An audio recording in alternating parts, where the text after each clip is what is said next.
Not here yesterday. I welcome you, but I just want you to draw your attention to a slight change in the schedule.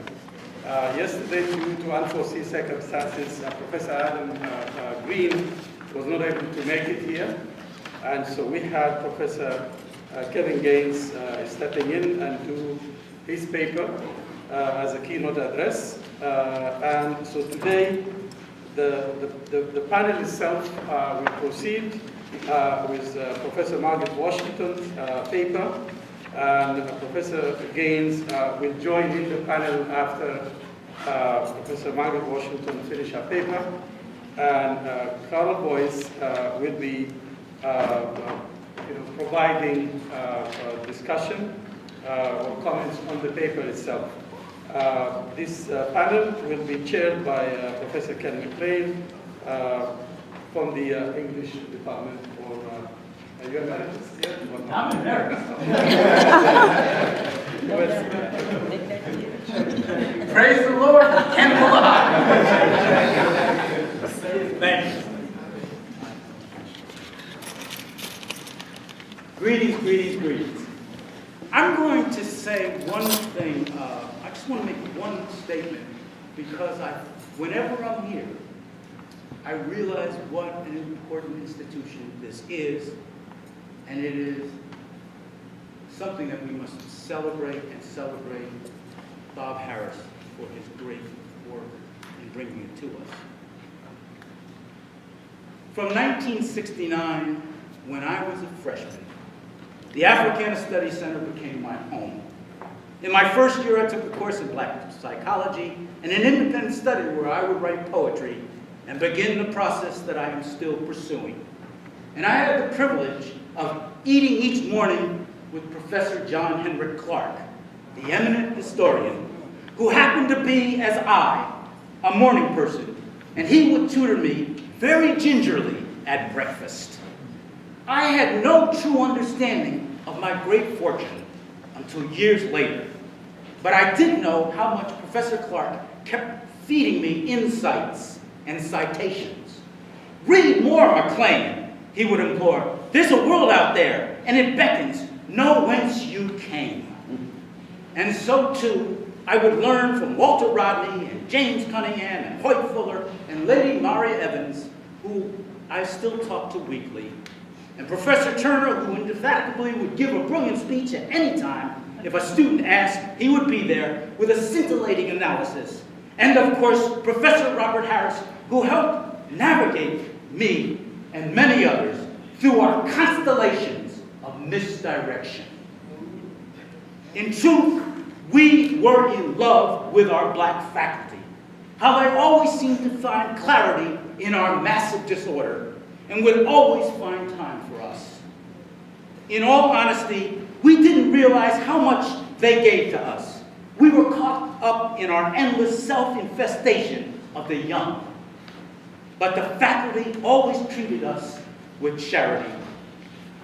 The center, then as now, was a place of teaching, community, and political action. Here we read Fanon and Shange, Gwendolyn Brooks and James Baldwin. In fact, Brooks and Baldwin were often guests at the center. Here we worked on responses to the daily challenges of a university community that often didn't want us. In each discussion we held, in each march we planned, in each Watu, the student literary magazine, some of you may remember that, we published, we became stronger, more coherent, more courageous. And I just wanted to thank Bob and others for making this institution the truly great place it is.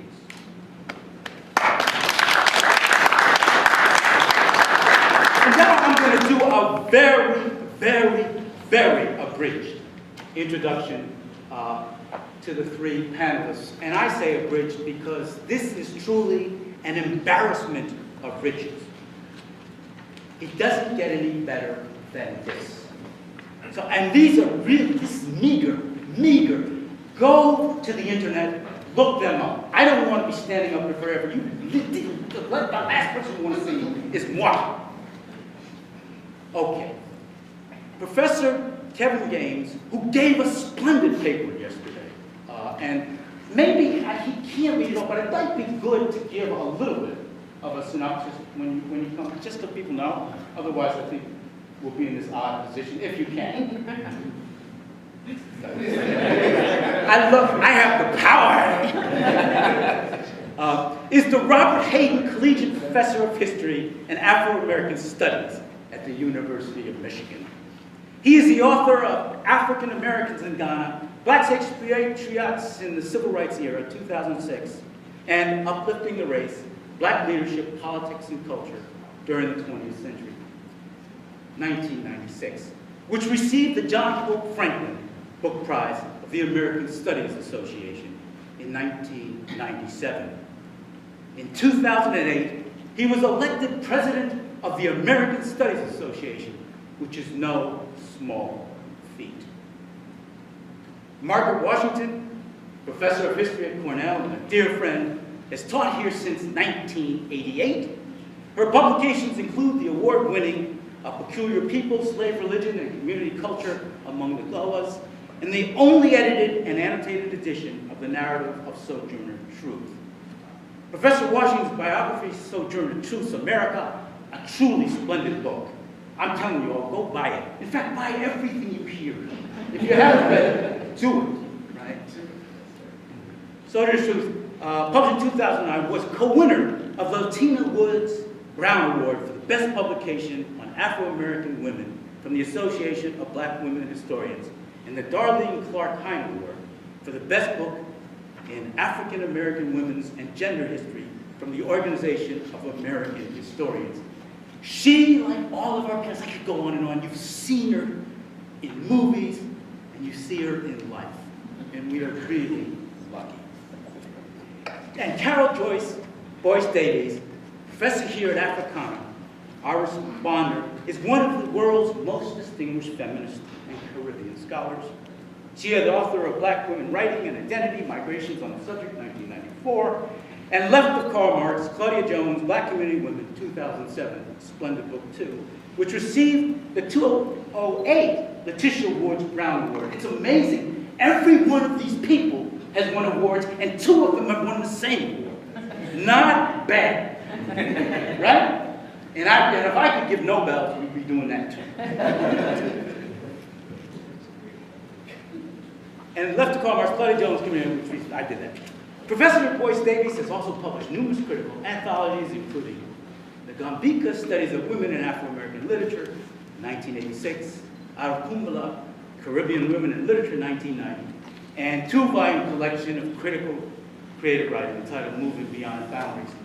This is a very abbreviated précis of each of these people. I really have not done them justice. But I also believe, interestingly enough, that all of us owe each other, in some sense, the sense that we know that everybody in this room is distinguished in his or her own way. With that, I would like to introduce one of our great historians, Professor Margaret Washington.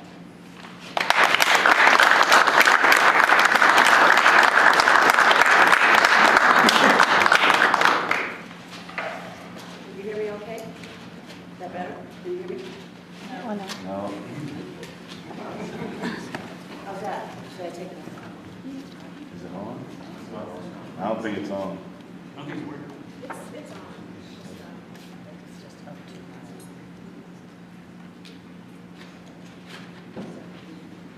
How's that? I don't think so.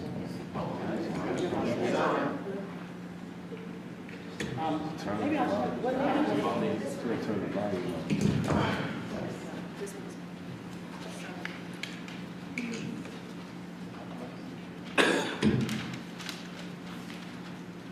How's that?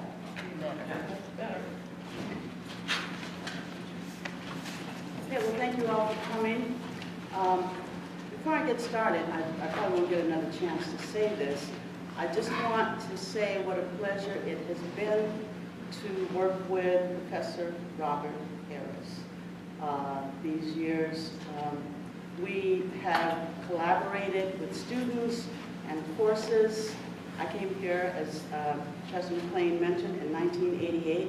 Bob was the Director of Africana Studies at that time, and we organized and arranged how we wanted to teach, that I would do the first half, he would do the second, where we wanted to stop, you know, that I would stop before the age of accommodation and then he'd pick it up there. We worked together with students, graduating PhDs in African American history for the first time at Cornell, and throughout the years we always cooperated very well, always had a lot of respect for each other, and it's been a great ride to work with someone like that. I really appreciate it. I'm going to miss you, but I won't be far behind.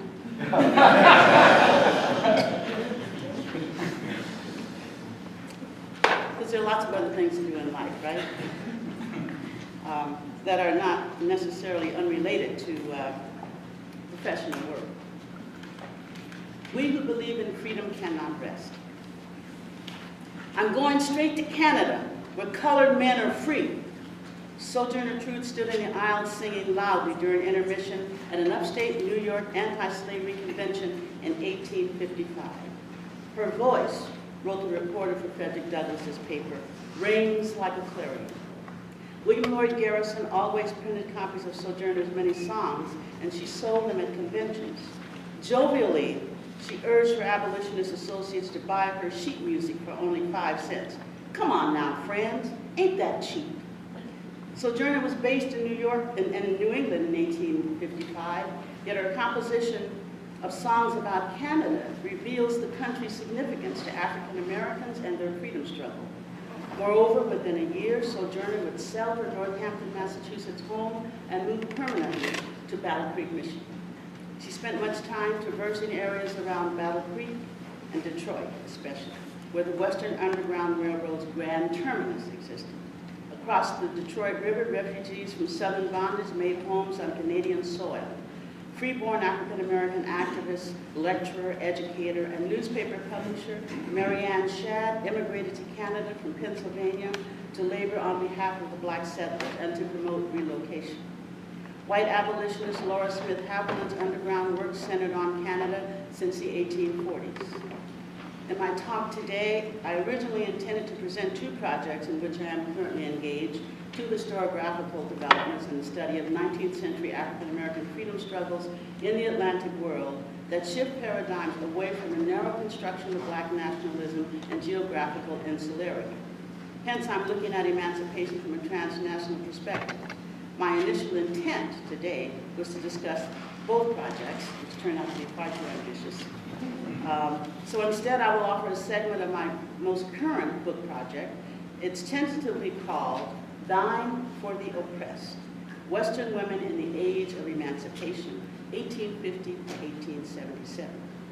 My overarching theme in the larger work is that despite mainstream America's racism and the prejudices within both the women's rights movement and suffrage movements, radical black and white women work together tirelessly for change.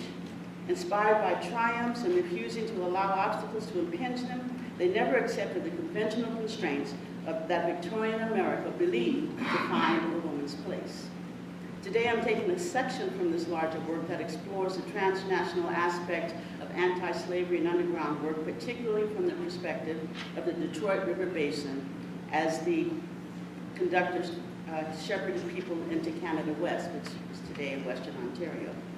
Toward the end of my talk, if time permits, I will present some ideas about my second project. The section that I'm presenting today is part of a collection that is entitled The Fluid Frontier, and it's coming out later this year, edited by Carole Frost, who's a historian of Canada, and Vita Tucker, who's an African-American historian. Sojourner Truth, Laura Haviland, and Mary Ann Shadd adhered to concepts of a higher law, one that did not recognize man-made borders, man-made frontiers, or man-made slavery. All 3 also refused to accept conventional gender boundaries. All 3 were pioneering spirits of change in the age of emancipation. They never crossed the Atlantic, but their assertive reformist perspectives were transnational among abolitionists in America, Canada, and England. All three women considered the Detroit River a gateway from slavery to freedom for the self-emancipated Southerners whom they served. Canada, a refuge for freedom seekers since the 1830s, became even more so in 1850 when provisions of a pro-slavery compromise bill before the U.S. Congress included the infamous Fugitive Slave Law. Frederick Douglass aptly named it the Bloodhound Bill. Writ large, it gave whites carte blanche to claim any black person as a slave, and the alleged fugitive had no recourse to due process. The bill forced the pride and hope of black America to flee, but its deepest imprint was on ordinary men, women, and children. Hundreds of white planters and their agents poured into northern cities searching for fugitives, loosely defined. Freeborn blacks were on their guard because free papers were easily destroyed or confiscated, and kidnapping by slave catchers was a real and immediate danger. Self-emancipated people living in the North were aflame with militancy and swore death over re-enslavement. Entire congregations disappeared. Masses of blacks joined the exodus to Canada at great personal and economic sacrifice. Nor did the Bloodhound Bill prevent enslaved flight. People from as far away as Louisiana made the daring trek northward following the drinking gourd. Freedom seekers meandered through circuitous routes ingeniously aided and abetted by superintendents, conductors, and stockholders in the trackless road leading straight to Canada. Hundreds more found their way to the borders of Canada with no assistance whatsoever. At times, wrote Frederick Douglass, these are strange, terrible, and fearful. It was also, however, a pivotal moment for intensified activism that heightened the visibility of women such as Sojourner Truth, Laura Smith Haviland, and Mary Ann Shadd, prominent among many women devoting their lives to equality for all. Although all three of these women were in the black liberation struggle before 1850, now their actions reflected a new boldness inspired by passage of the Fugitive Slave Law, the shift of grassroots activism from east to west, and the rise of anti-slavery radicalism. Sojourner Truth, a former enslaved woman born and raised among the Dutch in the Hudson Valley of New York, was no stranger to the West. In 1851, she went to Ohio and for 2 years raised her powerful voice on behalf of the enslaved. All willingly attest to the good Sojourner has done in Ohio and aiding the anti-slavery cause, wrote one of her supporters. Truth also spoke out for women's rights. At the May 1851 Women's Convention in Akron, Ohio, she was an uninvited and rather unwelcome speaker. But her eloquent and practical remarks struck a chord among many of the white women present. Sally Holly, an Overland student who soon became Sojourner's anti-slavery traveling companion, remembered at the Akron meeting, Sojourner greatly routed a minister who had the temerity to come up against her. And in recognition of her message of interracial bonding among women, the Ashtabula County Female Anti-Slavery Society gave Sojourner Truth a huge white silk banner with the image of an enslaved woman bearing the motto, "Am I not a woman and a sister?" In 1856, she was again troubleshooting in Ohio after congressional desecration of the Missouri Compromise led to the mini-Civil War in Kansas. Truth's rousing speeches about bleeding Kansas inspired Laura Haviland and other Michigan abolitionists to invite Truth into their state. She was captivating, armed, they said, with a tongue of fire and a heart of love, and, as always, selling copies of her narrative endorsed by Harry Beecher Stowe. Truth stood a majestic 6 feet tall. She walked back and forth on the platform, gesticulating as she spoke and sang with much feeling. She displayed a sharp intellect, wit, and engaging pathos. Her friend Wendell Phillips, Boston abolitionist, related, "I once heard Sojourner describe the captain of a slave ship going up to judgment, followed by his victims as they gathered from the depths of the sea, in a strain that reminded me of Clarence's dream in Shakespeare and Eton. The anecdotes of her ready wit, her quick striking replies are numerous, but the whole together give little idea of the rich, quaint, poetic, and often profound speech of this most remarkable person who used to say, 'You read books, God himself talks to you.'" Sojourner Truth was also bold. On the Indiana anti-slavery circuit in the fall of 1858, armed pro-slavery men shot in the air and demanded that Truth show her breast to the women in the audience because the men, hoping to undermine her dignity and influence, denied that she was a woman. She insisted on showing her breast to the whole congregation. "It's not my shame," she said, "it's yours." After the Civil War, a reporter asked Sojourner if she had worked on the Underground Railroad. "Yes, child," she said. "Though I came out of the Empire State, I had a warm heart for every Ethiopian in the land, and it almost broke over their woes." She did not detail her role on the trackless road, and some historians refuse to accept her word. But in New England, she lived in Northampton in an abolitionist commune and the Underground Railroad headquarters. In New York, she spent long periods of time as the guest of Amy Post in Rochester, where Frederick Douglass and Amy were the major underground superintendents. Sojourner also made frequent trips to see William Still, Philadelphia's leading underground operator. In Michigan, she settled in Harmonia, an abolitionist commune of progressive Quakers and spiritualists, where slave catchers dared not enter. Harmonia was safer than Battle Creek, which was 5 miles away. Although a major underground station for the Freedom Train, especially from Indiana to Canada, Battle Creek was also the depot for the Michigan Central Railroad, hence convenient for Southern slave catchers. Sojourner's name appears on records of Canadians involved in the Underground Railroad, and her closest American associates were superintendents, agents, station masters, and conductors. Even in the 1830s, as soon as Britain abolished slavery, Sojourner's Michigan friends began opening and confronting slave catchers and spiriting people to Canada. By the 1850s, Michigan had 200 stations, reportedly, mostly farms spread 10 and 20 out-of-the-way miles apart. According to William Lambert, the black president of the Detroit Underground, Sojourner Truth's underground work in Michigan and Canada was, quote, an open secret. One woman reported of her grandmother's recollections of the 1850s when Sojourner Truth, en route to black settlements in Canada, was a guest in their home. She also reported that Sojourner and her grandmother would sometimes ice skate across the Detroit River to Windsor, Canada. And the idea of Sojourner Truth on ice skates. Amazing. Although Laura Haviland and Sojourner Truth had met previously, their lifelong friendship began in 1857, when Truth moved to Michigan. The tall, uneducated black woman whose first language was Dutch, and the petite, wizen-faced, white Canadian-born school teacher shared a mutual passion for social justice, the rights of the oppressed, and Methodism. Both claimed they talked with God and received visions. In the 1830s, Sojourner was a preacher in New York City called Isabella Van Wagenen. She had not yet heard the voice that would change her life. In the 1830s, Haviland was a young mother in Michigan, a Quaker heavily involved in anti-slavery organizing. Haviland and fellow Quaker Margaret Chandler wrote anti-slavery articles and poetry for Benjamin Lundy's abolitionist newspaper Genius of Universal Emancipation. In 1832, the two young women organized the first anti-slavery society in Lenawee County, Michigan Territory, the Logan Female Anti-Slavery Society. These early Quakers promoted a radical anti-slavery vision. They advocated immediate emancipation rather than gradual emancipation and colonization, which was called anti-slavery, but as Kevin pointed out yesterday, it was not. After Margaret Chandler's untimely death, Laura and her husband Charles were instrumental in establishing the Michigan State Anti-Slavery Society, which they soon left when it endorsed the Moderate Liberty Party. For Quakers such as the Havilands, moderation was no way to confront slavery, with Michigan's pro-slavery history centered on Detroit.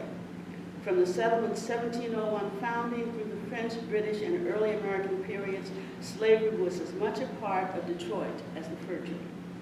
The names of old, prominent Detroit families are associated with enslavement of both blacks and indigenous people. The Catholic Church in Detroit and Catholic priests owned slaves who labored daily for the parishes and constructed churches. Treatment was harsh, threat of the lash was real, mortality was high, and early death was certain. Toward the end of the French regime in Canada, 25% of Detroit residents owned slaves. During the U.S. early national era in the 1780s, when slavery was prohibited in the Northwest Territory, Detroiters still owned slaves. But in 1814, when Upper Canada abolished slavery, the region became a haven for freedom seekers so successful in making the journey. By the 1830s, when the city's first black church, the famous Second Baptist Church, was founded, Detroit's black population was noted for their militancy in assisting freedom seekers to Canada. Laura and Charles Haviland worked closely with these African Americans. The Havilands were excommunicated from the Quaker meeting for using their home as an underground station. They joined the Wesleyan, which was the anti-slavery component of the Methodists. Laura became a Methodist preacher.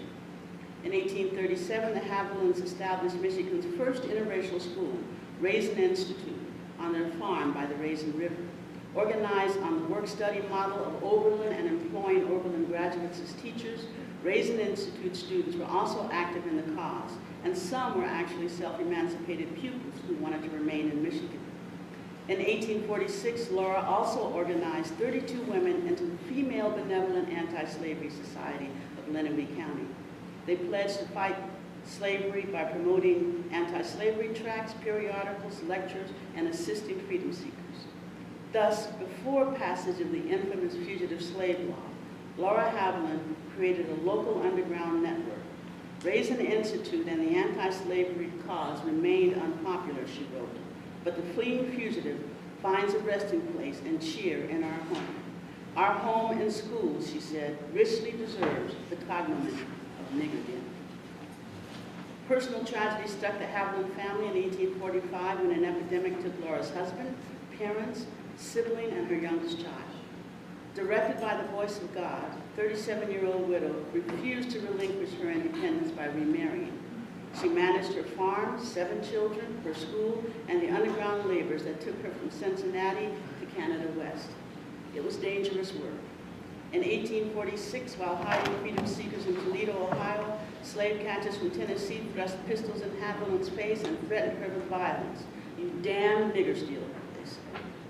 In 1847, Kentuckians searching in Michigan for freedom seekers whom Laura had already sent to Canada placed pistols, dirks, and bowie knives on a barroom table and vowed that they would use them against that damned abolitionist, Mrs. Haviland.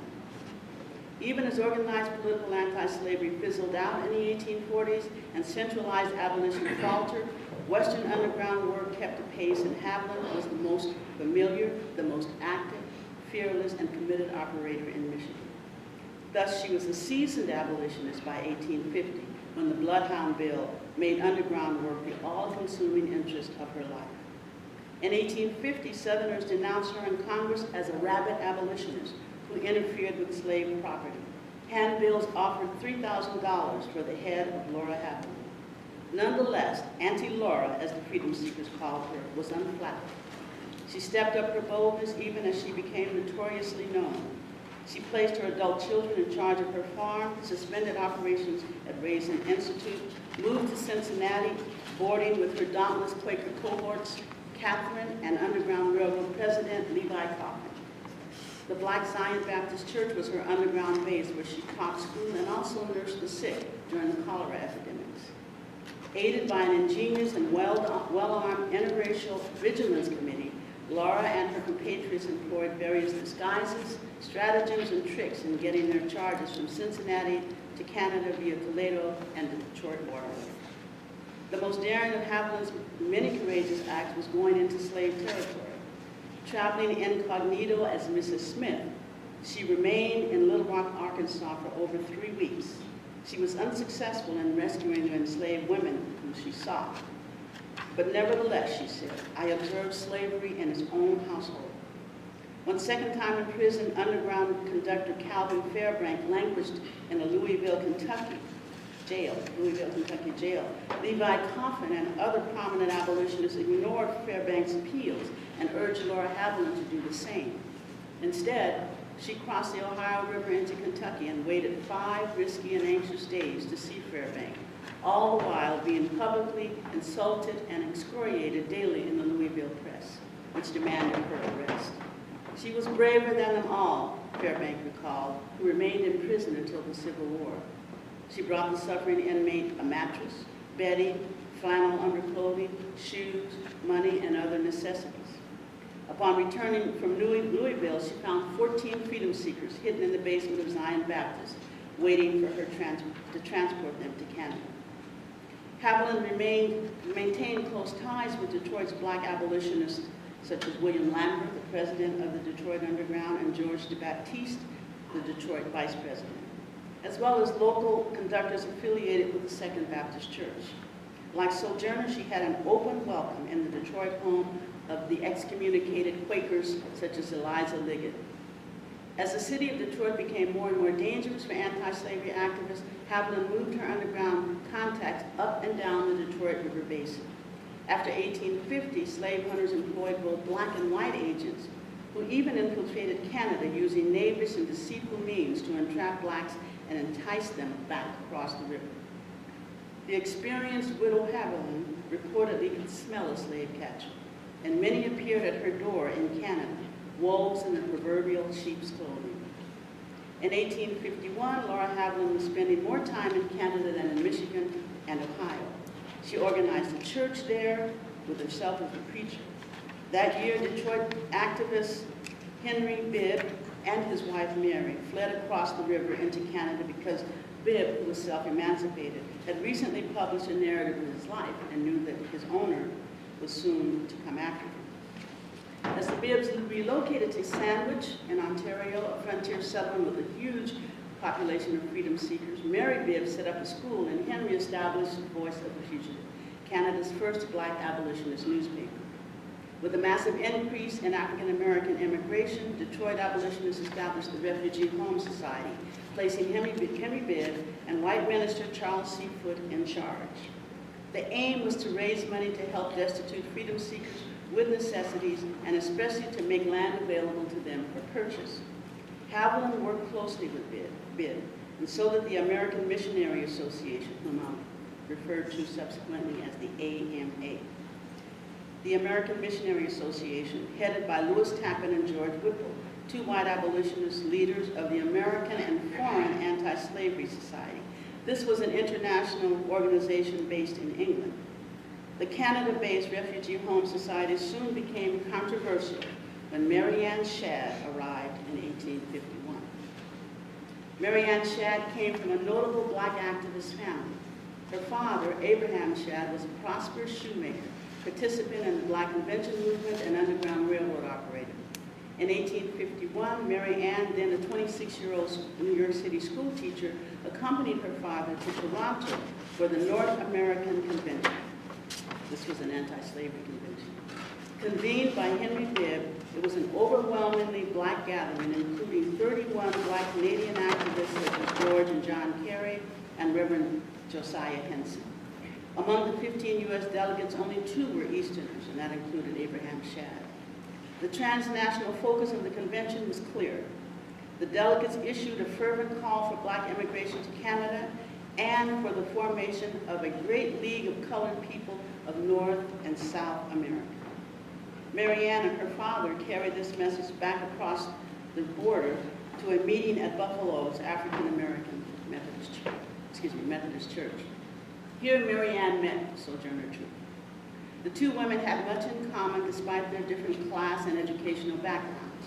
They were both what the term at the time was whole hog reformers, easily moving from abolition to temperance and women's rights. They were spiritual women, but highly critical of the traditional clergy and churches, which refused to ordain women. They were thoroughly outspoken, which made them unpopular with many black men. Shadd was also the first black woman to follow Sojourner Truth on the abolitionist lecture circuit. Young Mary Ann took the immigration message to heart. That year, she dramatically left the United States and settled in Windsor, Canada, directly across from the Detroit River. The dedicated, opinionated, but politically inexperienced young school teacher had unflinching principles. Anticipating a close relationship with the Bibbs, Henry and Mary Ann co-founded the Windsor Anti-Slavery Society, and she wrote a well-received, though much overly optimistic pamphlet entitled Notes on Canada West, in terms of the way African Americans would be treated in Canada. It was quite optimistic. She downplayed the racism and segregation black settlers encountered and presented Canada as not only a home for fleeing bond people, but hopefully, she said, an exodus of free people would create a lasting and viable black Canadian community. Mary Bibb was running a school in Sandwich, but since Windsor had no school, Mary Ann immediately established one. Tuition charges were meager, but even so, the scant resources of the people and their impoverishment inspired Mary Ann to appeal to the well-heeled AMA. Lofty goals and best intentions aside, the anti-slavery movement was rife with friction, as Mary Ann soon discovered. Reports on her teaching at her new school were exemplary. Alexander MacArthur, a missionary for the Wesleyan Church, who was now working for the AMA, wrote on Mary Ann's behalf. She is, he said, a young, light-colored lady of fine diction, refined address, and Christian deportment, and possesses an energy of character and enlargement of views well fitting her for the work of teaching amongst her people, end quote. Mary Ann also invoked New Yorkers in her cause, Reverend Samuel Cornish and James McCune Smith, two prominent black AMA board members. They knew her personally and knew her father. But the AMA had already divested blacks of any meaningful decision-making, even though the organization grew out of black efforts. Black clergymen had struggled to aid the enslaved Mendi Africans in 1839, who were on trial for murdering their Spanish captors on board the vessel Amistad. Wealthy white evangelical merchant Louis Tappan helped by forming the Amistad Committee. After the Africans' famous 1841 acquittal, black clergymen founded a Union Missionary Society to establish missions at home and abroad. White evangelical clergymen such as, and Louis Tappan, Tappan's not a clergyman, suggested that the two groups merge, and they did, into the American Missionary Association. But the AMA rapidly came under the control of the well-heeled Tappan, George Whipple, and Amos Phelps, all white, conservative, evangelical abolitionists opposed to the Garrisonian-led American Anti-Slavery Society. The male-dominated AMA demurred at funding Mary Ann, but finally agreed to fund her school for 1 year on a trial basis. Her independent spirit, her gender, and outspoken concern for the settlers' welfare soon proved to be strikes against her. Her interest in the Windsor freedom seekers went farther than education. Mary Ann sat by their firesides, wrote their letters, nursed them during the cholera epidemics, and mingled with them socially. She also taught Sunday school and Bible classes, but she was a woman and not a member of the clergy, which during that time did not ordain women. The evangelicals and the Garrisonians not only disagreed over doctrine, but also because the Garrisonians supported women engaging in public discourse and in political ideas. When the AMA asked about Mary and her denominational preferences, she said that she was certainly a woman of faith, but she had no religious or denominational affiliation. Basically, then, she was ecumenical, or worse, a come-outer, like Sojourner Truth. Both women felt the black church had leveled both women left the black church and leveled criticism at it. Perhaps Mary Ann's worst offense, however, was challenging the integrity of Henry Bibb and Reverend Foote over the Refugee Home Society, in which the AMA had heavily invested. Shad explained that Bibb and Foote solicited funds on behalf of the so-called destitute fugitives, then, according to Shad, spent the money unwisely. She resented the settlers being presented as beggars and fugitives and refugees. These are free people making homes. They're not beggars, she said. And it does not serve the people's welfare, economically or politically, to present them in that way. Furthermore, she said, while some of the officers in the Refugee Home Society were selfless abolitionists, others were lining their pockets at the expense and reputation of the settlers. She included the Bibbs in this latter category. Henry Bibb, wrote Mary Ann, this is a quote, bought a vessel, bought a house on a lot in which he lives, leased another, and Mrs. Bibb has purchased a farm, unquote, all with donations intended for Canada West settlers. Yet, she added, Bibb sends from his door naked fugitives, while maintaining business holdings in both Detroit and Canada. Shad publicly and privately accused Bibb of misusing donations. Supported by the AMA and Reverend Foote, Bibb was formidable, and he fought back through the voice of the fugitive. Self-emancipated Samuel Ringgold Ward, former editor of The Impartial Citizen out of Syracuse, New York, and influential Congregationalist minister, backed Shad, as did the missionary for the AMA, Alexander MacArthur. Mary Ann had unleashed an ugly side of anti-slavery, wrote MacArthur, and for that, Bibb has impeached her honesty. And what's worse, wrote MacArthur, questioned her virtue publicly. Shadd defended herself through Garrison's Liberator. More significantly, she had the support of Samuel Ringgold Ward, and she had the confidence of Windsor's black residents. The AMA Committee on Canada's Missions denied future funds to Mary Ann Shadd. That forced her to close her school. Privately, a white officer of the Refugee Home Society wrote, "Mrs. Shadd is not only a busybody in men's business, but a notorious mischief maker to the extent of her ability." End of quote. The AMA committee told Shadd that she was denied funding because she lacked proper Christian evangelism as required by the AMA Constitution. Of course, this was a smokescreen for the AMA's discomfort with supporting an outspoken, independent-minded, single black woman who defied female convention and challenged ministers. Devastated but undaunted, Shadd's touche came in two forms. She chided the AMA for not criticizing influential and weighty men such as Samuel Ringgold Ward, who also opposed the Refugee Home Society. It was easier, she said, to attack a mere woman like myself, but it is certainly not brave, neither is it Christian-like. But far more significantly, Mary Ann Shadd became the first black woman to publish her own press.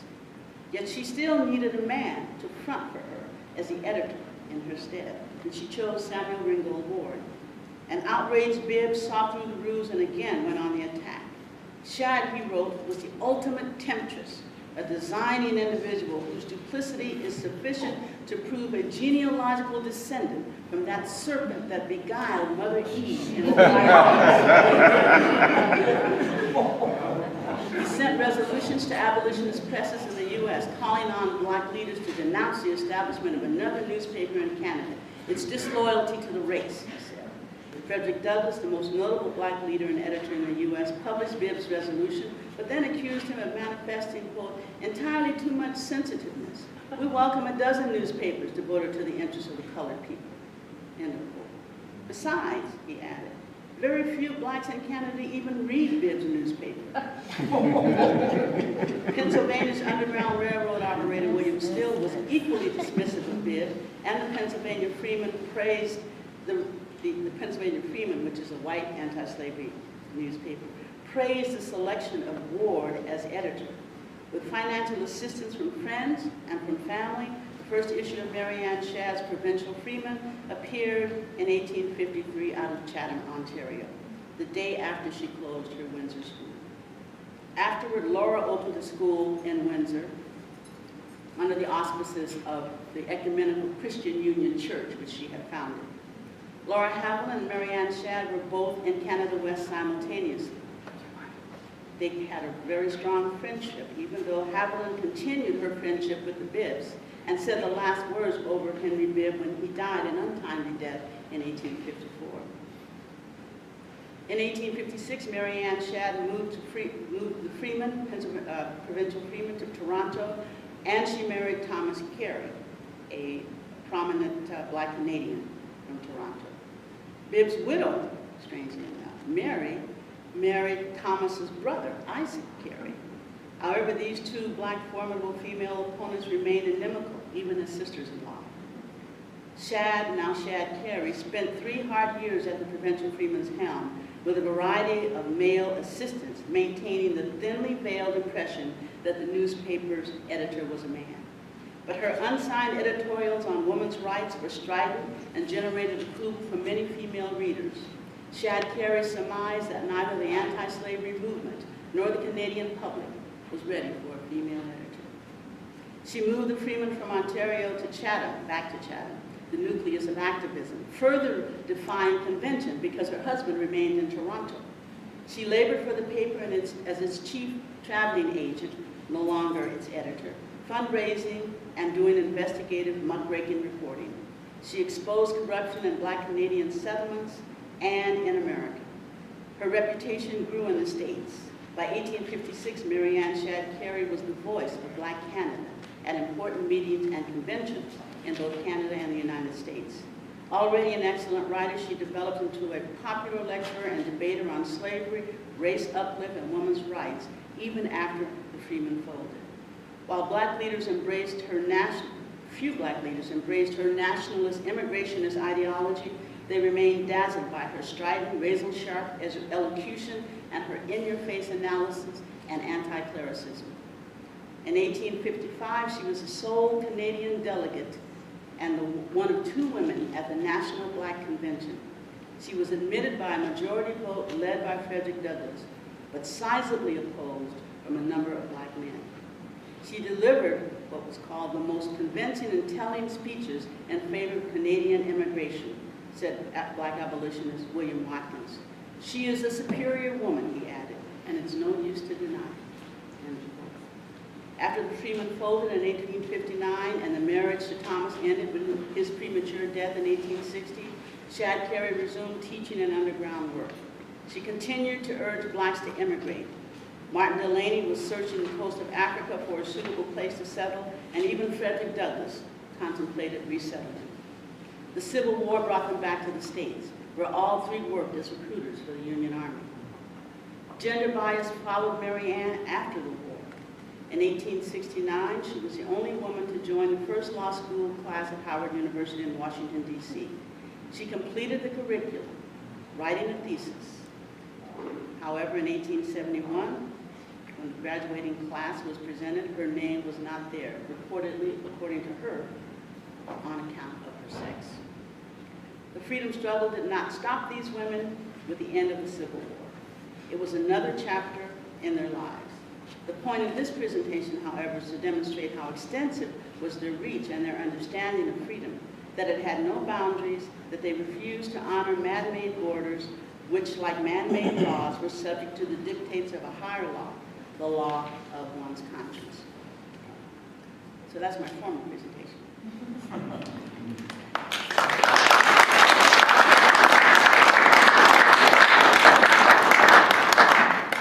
And I'll just take 5 minutes to say a couple of things about this is a project that I am in the process of writing.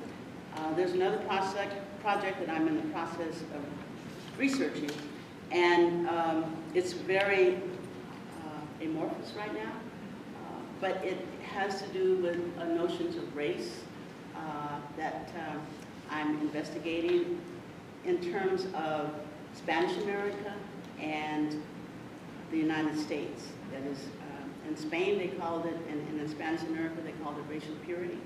In the United States they called it white supremacy. And in France they called it the aristocracy of the skin.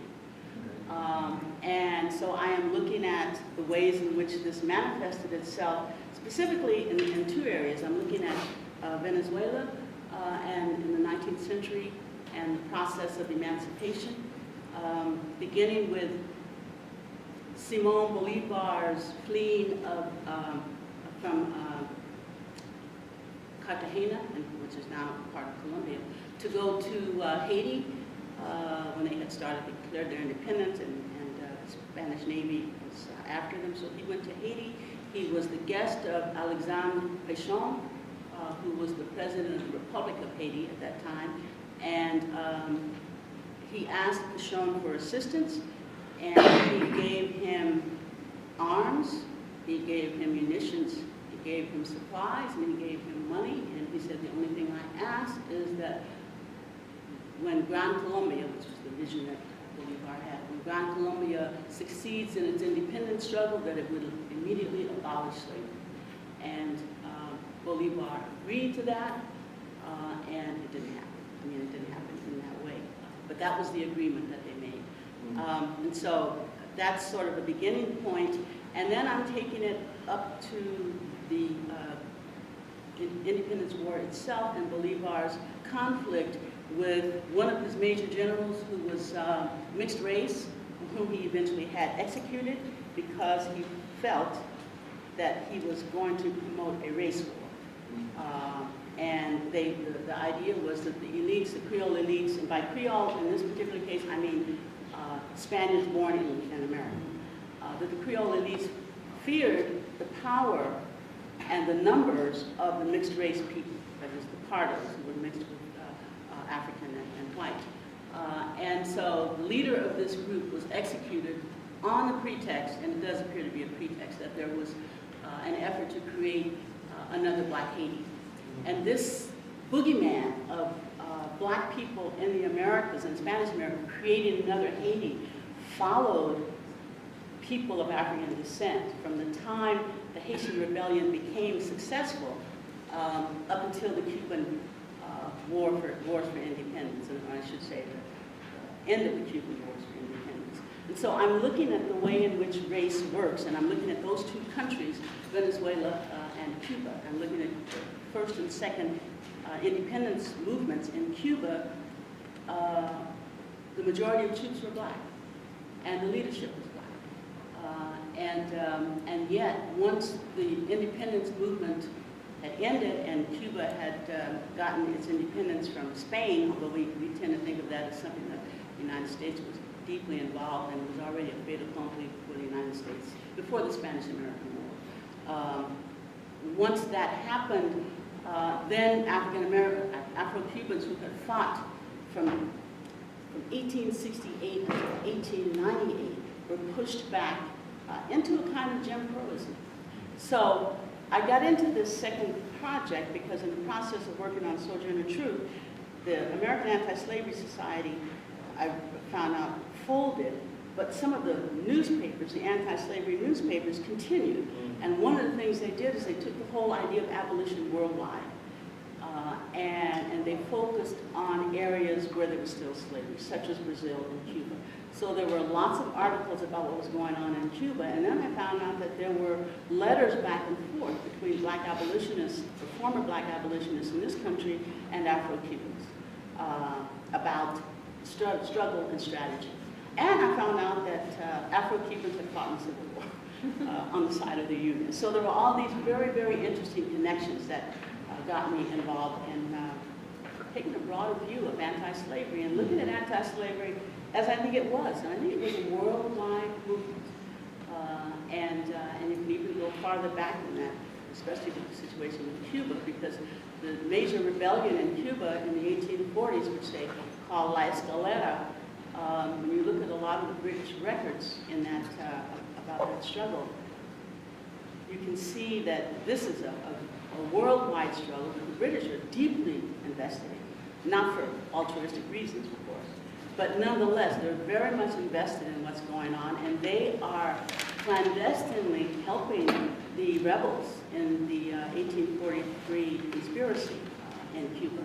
So, and this is very clear when you look at the letters to the Home Office. So that's the way I'm looking at anti-slavery from a transnational perspective. And I'd be glad to talk about that during the Q&A.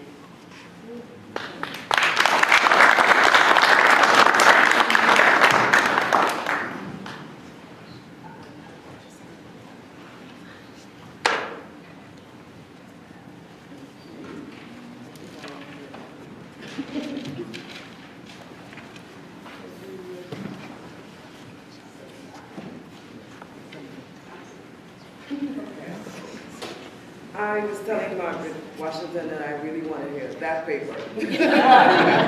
That last paper was amazing in such a short way to pull together that.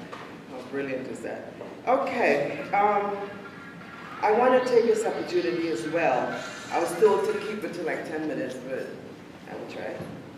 To acknowledge Professor Bob Harris as well for his contribution to the first and primary incarnation of Africana at Cornell University, a model which has been emulated around the country and recognized around the world. And I say this because wherever I go and I say Africana, Cornell, people know it.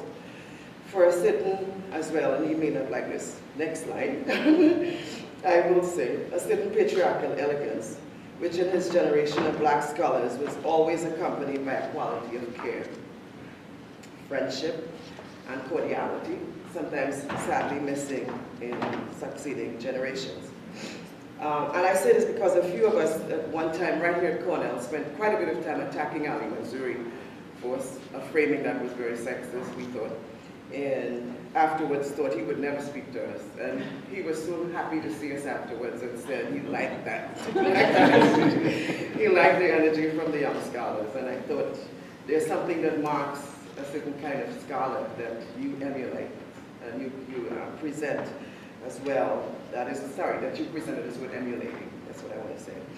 My first working relationship with Bob came from being at Binghamton when he visited us in the process of developing a consortium of upstate institutions to develop graduate training in 3 institutions in the area, Cornell, Binghamton, and Syracuse, and Morgan State University, which led to a course called Black Intellectual Traditions, a model which I ended up using in Florida, by which we developed something called the Florida Africana Studies Consortium via Ford Foundation grant as well. In this current period at Cornell, Bob, you demonstrated a definite integrity in terms of how you expected Africana to be treated as an intellectual unit, and an unwillingness to accept any secondary status, and I compliment you as well for taking that position. And so to this panel's theme, African American Struggles and Activism, Africa and Transnational Connections. My favorite Robin Kelly essay is one which uses the DuBois formulation as title, but a local phase of a world problem, Black History's Global Vision, 1883 to 1950. In this essay, Kelly indicates that, quote, for over 2 centuries, Black writers and activists defined themselves as part of a larger international Black community, unquote. One may refer to it now as diaspora, or the global, or international, or transnational, but the logic of internationalizing was part of an insistence on seeing African American and United States history in global terms, of refusing to allow national boundaries to define their field of vision, unquote. Additionally, he indicates that, quote, to think about the history of Black people in transnational diasporic terms does not automatically render one an opponent of American nationalism or even a nation-centered approach to history. So this particular panel's presentations followed that particular stream, I think, of Robin Kelly's articulation, and brings together the question of activism as well with it, Africa and the transnational.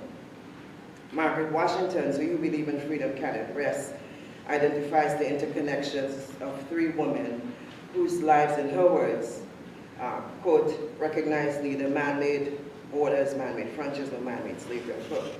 And while they never crossed the Atlantic, they engaged Canada, which was within the realm of the possible as a destination, and definitely and elsewhere, in that acceptance that a particular expression of U.S. slavery could not contain them. Thus, the concern with the transnational aspect of underground work which she identifies, and provides another angle of understanding the particulars of Black history and women's history.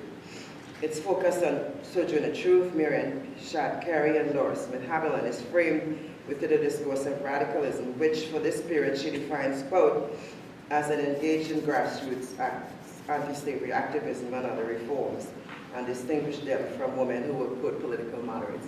I found this an interesting definition, which by current terms may seem probably weak. I don't know, but we can talk about that probably in the question and answer period. So this is the period she's addressing, which precedes Robin Kelly's 1883 to 1950 periodizing, i.e. the period leading up to Emancipation. We see collaboration, and I think your initial framing helped me to really see what you were doing, which I really love, between these women in different ways, moving easily from abolition to women's rights. Spiritual women, of course, critical of the traditional clergy, outspoken, and paying the penalty sometimes for being outspoken, as we still do sometimes. And besides seeing the Canadian border as a site for resettling Black people outside the U.S., there is also an identified care in creating the kind of institutions that accompany the new communities, like developing a newspaper, which interestingly we see, and that's something I think we can pause and think about, creating those institutions, because I see the same thing in Claudia Jones when she gets to London, creating a newspaper. And for many of those scholars and activists, the logic of having an organ that transmitted their ideas would be very, very critical to all that. So since Canada was a refuge for freedom seekers from 1830 onwards, heightened in 1850, this direction of the Freedom Trail would become a popular escape route, and the alliances with Haviland and Sojourner Truth and Shad Carey allowed the enhancement of some of these joint projects, which including spending considerable time in Canada, but also communicating the needs of those communities via an American-based transnationalism. My question then has to do with the extent to which prevailing definitions of transnationalism as expressed by Shad Carey and Sojourner Truth can be made applicable to the logic of the global vision. And I think you came to that in the end in a way that I liked, so we could probably talk about that a little bit. But the extent to which that contemporary notions of global vision that Kelly identifies can be applied. I have a couple other questions, but I'll leave them for the end. To Kevin Gaines's paper, The Congress of Africa, 1895, African Americans in Africa in the Age of Colonization, and of Africa and U.S. Jim Crow segregation. He captures in this paper an alternative assertion to the Booker T. domestic rejection of immigration and mobility in the Atlanta Exposition Address. The framing that Gaines uses is mobility, whether immigration or internal migration for besieged African Americans. He indicates different levels of this mobility, such as the model offered by Ida B. Wells of moving to another region in the U.S., or the Canadian version we got from Sojourner, Shad Carey, and Haviland. The Congress of Africa seemed to have gotten sidelined for the Booker T. Address, which, while it had a purpose of evangelization of Africa, was conscious of the scramble of Africa for Africa, and the various petitions and colonizations that were being put in place following the Berlin Conference in 1884-1885. But some of its rules was precisely according to Gaines to voice a diasporic vision. Gaines indicates that his goal in revisiting the Congress in Africa is to make, quote, a case for the centrality of the discussion of African affairs that occurred at the Congress for African Americans and the importance for a narrative of history of Black diasporic modernity, page 6. And thereby challenging narratives of 19th century African American politics as only restricted to U.S. terrain, right? I like the fact, though, that he sees it as a kind of messy complexity, given that they often articulate a conservative theological approach to the continent, but it had at heart a quote beyond the South agenda, informed by the fact that there was a new Black republic in Haiti again, juxtaposed with ongoing discussions of the horrors of slavery and the various milestones of emancipation throughout the Americas. A related issue for Gaines is the idea of an incipient African-American project of independent knowledge production on Africa and its peoples that emerges during this Congress. I suppose one could make connections then with subsequent organizations or groups since Council on African Affairs. I think you were making any like that, 1937.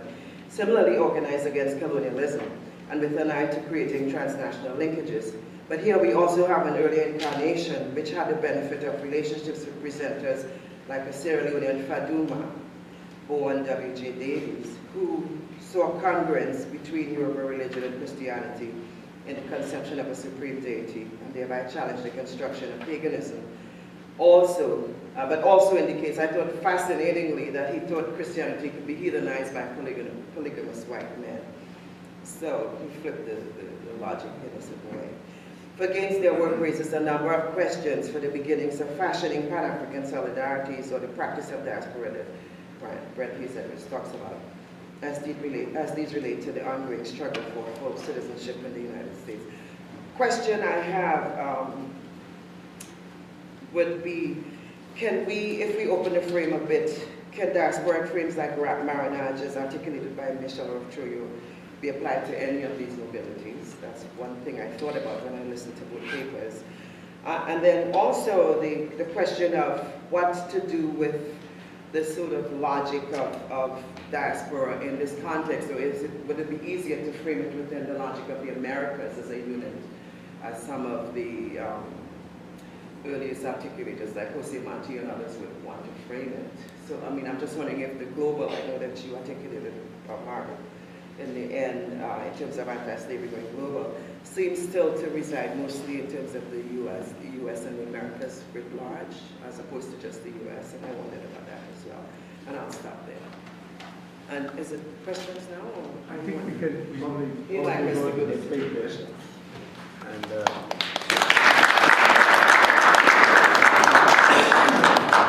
is that more than Yeah.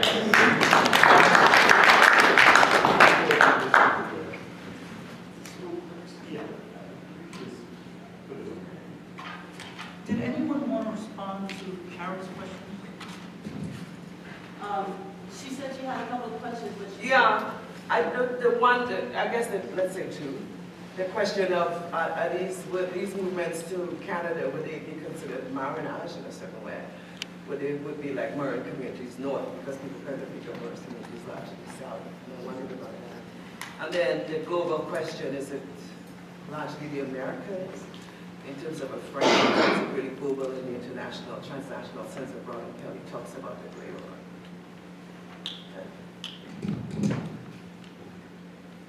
Okay, I'll take the... Can you hear me? I'll take the first one. The movement in Canada, I would not characterize as Marinage because they went there to settle and they tried to become a part of Canadian society and Marianne worked to get laws changed in Canada. She worked to get, she actually became a Canadian citizen. So they tried to embed themselves within the Canadian body politic. So immigration for her meant really becoming Canadians. So that was the way she looked at it. So I would not characterize that as Marinage, although I have to say parenthetically that when the Civil War began, a lot of people left and went back. But many of them would go back and forth because they were still tied to Canada. The issue was that many of them left family in the United States. So it was a question of being attracted back to the place that was home. But I think they took immigration very seriously and looked upon it as settlement. Some of them would say that they had as many ties to Canada as they had to the United States, given the laws that the United States had against Black people. If I could briefly address that question, which is very interesting to think about in this moment in sort of a longer durée context of resistance to slavery through Marinage. I think for the phenomenon of mobility that I'm talking about in the late 19th century,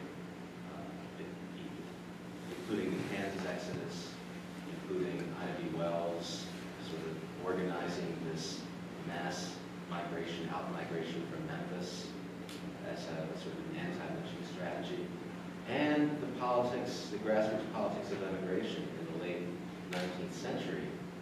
I see all of that as maybe the context for understanding that would be the post-emancipation desire for economic independence among the free people and a desire, understandable desire, of freedom from white control. So a search for a new land, an independent land, where they can pursue the aspirations that the free people had after emancipation. Can we open it up? Yeah, should we? Yeah. The other question I had was the Americas, the logic of the framing, global or, yeah, I know yours does really. I think Margaret could speak to that Right. more directly. The, Right. the idea of expanding it beyond the Americas? Right. Oh, yeah. I mean, I think that's important. Expanding the idea of anti-slavery beyond the Americas. That's certainly, the whole idea, aside from it originating with the people who were enslaved, but outside of the enslaved, the anti-slavery as an ideology and as something to strive for originates in England, because England is a big imperial power. So England is doing a lot of enslavement, and so they're also the counter Germany to enslavement also originates in England. So when you think about the British Empire and how expansive it is, of course you have to think about slavery in the world context, and that's why when they formed their British and Foreign Anti-Slavery Society in 1839, they have their first convention, and they call it the World Anti-Slavery Convention. That's the one, Mary Beth knows, where they would not seat the women. So, but yeah, that was the idea, is to make anti-slavery a global movement.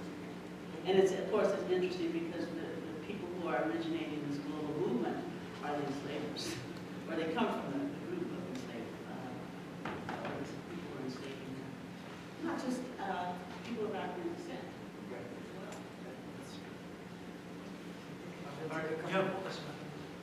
Please. Yeah, I've got a question. So it's for Margaret. I wonder about the nature of the black community in Ontario that Marion Shadd and the others were taking part in, the existing community that was already there. And I actually don't know the answer to this question, even though I worked on black loyalists, as you know, from the American Revolution.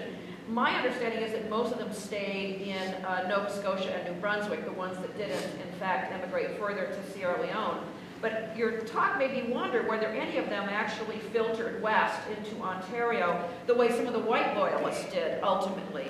And whether that ever was formed a core of a black community in these Ontario communities right across the border from Detroit, or whether the black people who were there when Marion Shadd and the others arrived were more recent people who had come across the border. And do you have any sense of the size? And part of this, what's the sense of the size of the community and the origin of the community that she joined when she got there, or that others joined?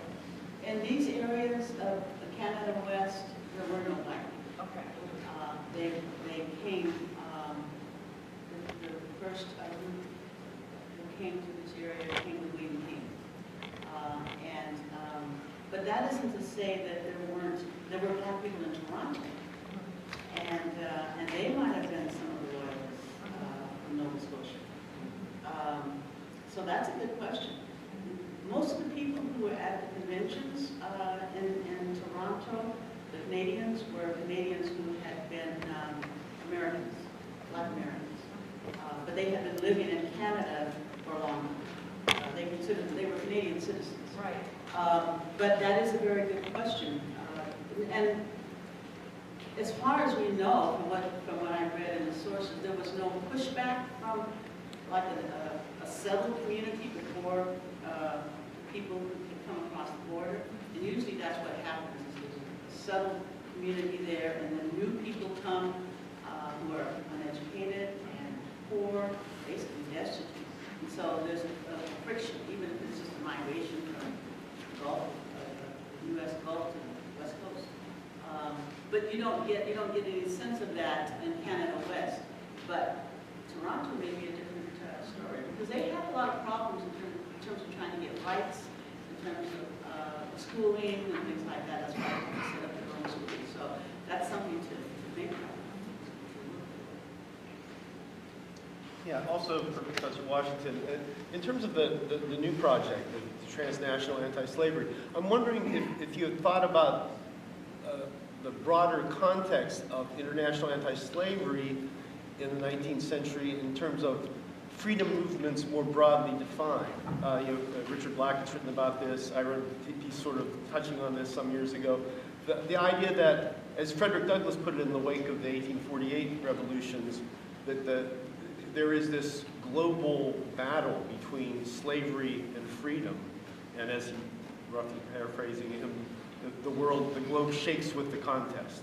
So black Americans are looking not only at anti-slavery movements around the Atlantic world, they're looking, they identify, or at least see common cause with O'Connell and Irish nationalism, Kossuth and Mazzini, and obviously West Indian emancipation and movements against slavery. But to a large extent, you find lots of black abolitionists in the 19th century commenting on these other freedom movements as being sort of one part of the same movement that they're involved with. So I'm wondering if you're thinking about how focusing on international anti-slavery is contextualized within a broader sense of freedom movements around the Atlantic world.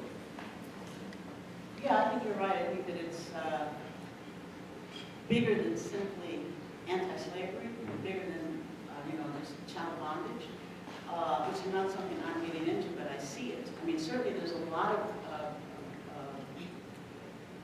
information about the attitudes of African American intellectual capital of the revolutions of 1848, and about what's going on in Ireland as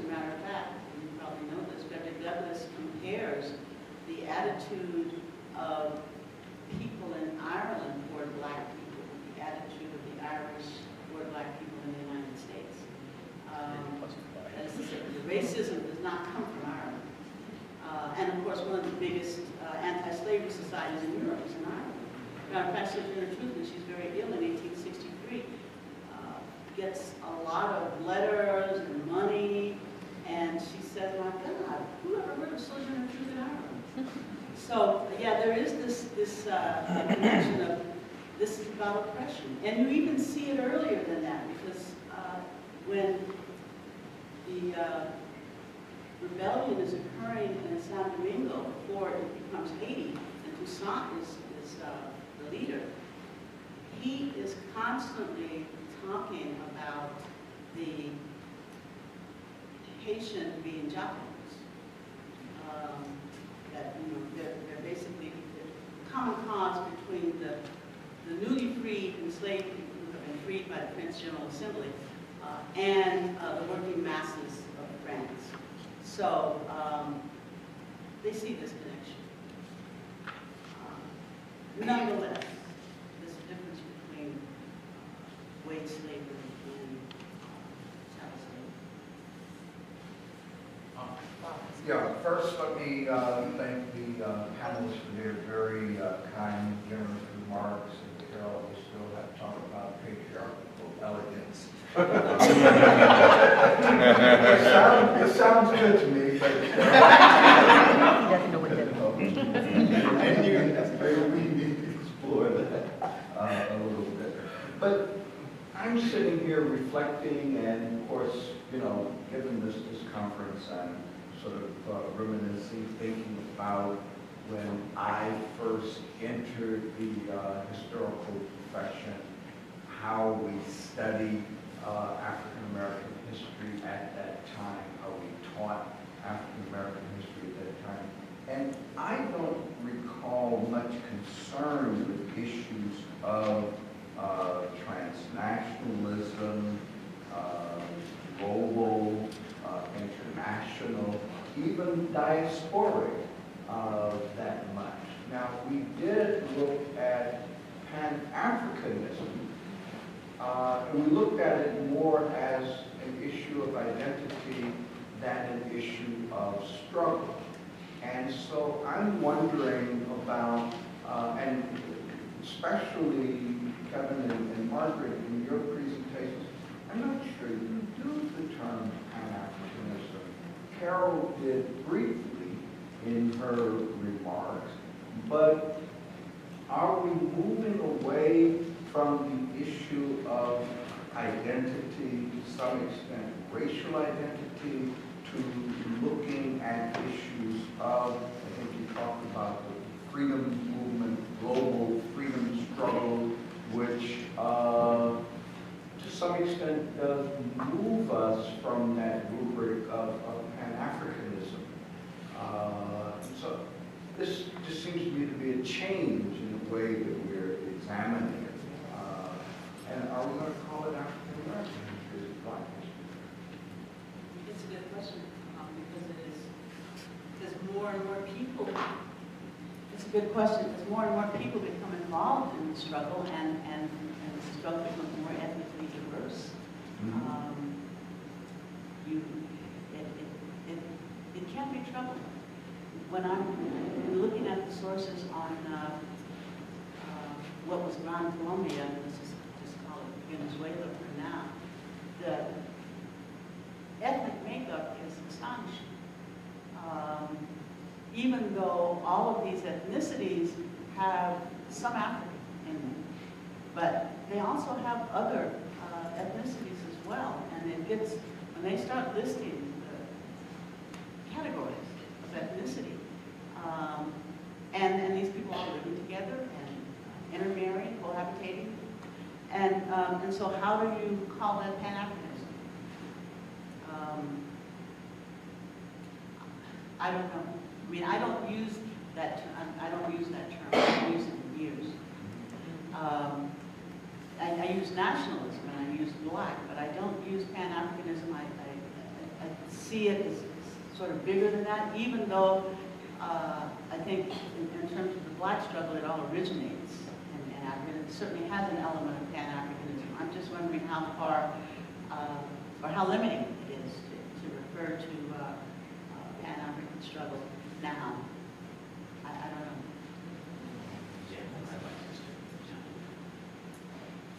think your question really goes to Carole's question about what are the specific terrain of these discussions of Black diaspora modernity. How are they formulating the Black world, and what are the, I suppose, the central areas, or what is considered to be the vanguard of the Black world? And on your question about Pan-Africanism, yeah, it would seem that in my paper, which is about African Americans reflecting on this phenomenon of evangelization and colonization of Africa, yeah, the Pan-Africanism would be a logical term to use, but I didn't use it. And I think listening to Margaret's paper, I think of this situation that maybe in the past would have been called Pan-Africanism as something more complicated in terms of you have the situation of people of African descent within a Black world, but having varying levels of consciousness of that Black world. And there are moments, and it seems like if you go through the 19th century to the 20th century, there are moments where what's considered to be the vanguard of the Black world changes. And in the context of the anti-slavery abolition movements, it's Haiti is the beacon. And so you have Black abolitionists giving orations in honor of Toussaint Louverture and the Haitian Revolution. And that doesn't, I don't think that precludes the question that Mitch was raising about a sense of solidarity with other freedom movements. I think that's also a feature of the Black world, as Blacks in the Western world are imagining the terms of their struggle in relationship to other movements, whether it's the Russian Revolution and Marxism, or the socialist movement, Socialist Party of the United States, or whatever. But it seems like there's this history of scattering that we know about, and isolation of Black peoples from one another. And then as Black intellectuals, activists go to these metropoles in the context of either anti-slavery movements or, let's just say in the context of France in the 1930s, of French-speaking Black intellectuals who are being socialized under French colonialism and then rediscover themselves and rediscover Africa through a metropole. So it's a history of the scattering and then moments of reconstitution of the Black world and a Black consciousness that I think in their specificity, you lose something when you sort of impose the label of Pan-Africanism on those particular moments. As for the turn of the century of Congress on Africa, what's fascinating is it becomes a moment to sort of reassert a history of Black resistance to slavery, which is completely outside of the framework of W.E.B. Washington's accommodations politics. But you have references to Haiti and literature and a history of Black resistance being connected to this discussion of the future of Africa. So it just seems to be a moment that is rich with possibilities. And then the other phenomenon of Alexander Crummell and Faduma talking about the importance of Africans serving as missionaries in Africa and having a key role in the evangelization of Africa. It almost seems to presage a Garveyite notion of Africa for the Africans. And just to bring back Mitch's question about these parallel movements, after World War I, there's this very sort of fluid identification within the context of the Garvey movement with Irish nationalism and with even Zionism. And Garvey brings Irish nationalist speakers and Zionist speakers to the podium of his conventions in Liberty Hall. So there is this kind of sense of a black world that even transcends the specific struggles of black people and claims affinity is out there in these struggles. So I don't know if that gets at the question. I suppose you can speak of Pan-Africanism as a political movement in the context of Pan-African Congress, and that sort of thing. Certainly should continue thinking about that. But it seems that the field has moved toward just imagining African American history beyond sort of North American, U.S., urban, Germany. I'm afraid. Right. I was just thinking 1895, you have the Congress of Africa, and by 1900, you have the first Pan-African Conference with people like DuBois and others going over.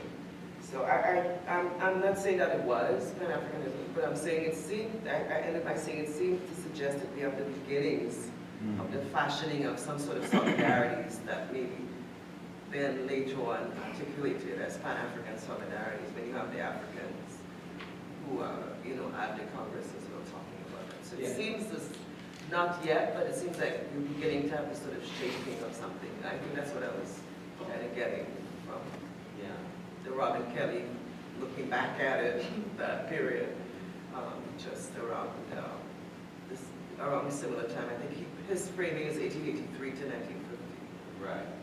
Using Du Bois. So, just briefly, just to go back to Margaret's point about the irony that this moment of Pan-Africanism is happening in the metropoles. The London Pan-African Congress follows, I think, after the Paris exposition where Du Bois and African Americans have an exhibit to promote, to provide documentation and evidence of African American progress. And it seems like the Pan-African Congress in London sort of piggybacked on the focus on the Paris exposition. So it's very ironic that this is happening in the metropolis. Please join me in thanking Professor